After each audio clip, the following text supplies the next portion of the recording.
All right, we're here in Washington with Mike Holland, who is with Merrick Brothers Systems, and also with Emily Timm, who's with Workers Defense in Austin. And we've come together today for this discussion at the Aspen Institute about low-wage work. I think you made a really interesting comment during the whole thing, Mike, about how it's really sad that we're talking about skilled craft workers as people who have low wages. Well, it just hit me when we were having the conversation, and I was doing a little research beforehand. And as a former craft worker and a proud employer, it's a sad state of affairs.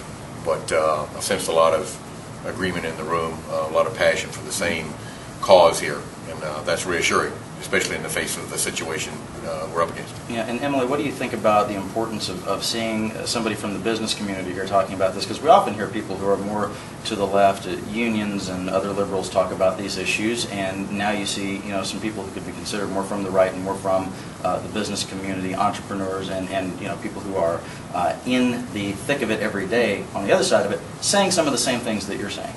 Well, I think it's critically important that there's starting to be an understanding about these issues affecting the construction workforce, that it doesn't just affect the construction workforce, that this has a huge impact for construction industry, that in this sort of race to the bottom scenario that we see in the construction industry, that's not only workers who are being harmed, but it's also affecting the long-term sustainability of the construction industry.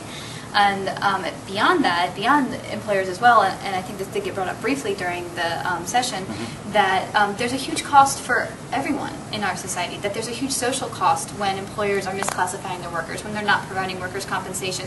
It's not that that's just a money-saving tactic, it's that that cost is being pushed over to the taxpayers, to the public in Texas, and that is a trend that's been going on, and if that continues that direction, then we're all at risk for being greatly negatively impacted. Yeah, and during the discussion, Mike, you made the point that business needs to get it. What is it they need to get, in your opinion?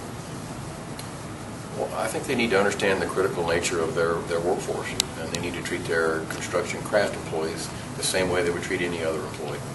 And there certainly are, as I said in the conversation, there are shining examples, but in general, we seem to feel that we can apply a different set of rules to our workers as it relates to craft. And we just cannot do that and not have these downstream impacts that Emily talks about.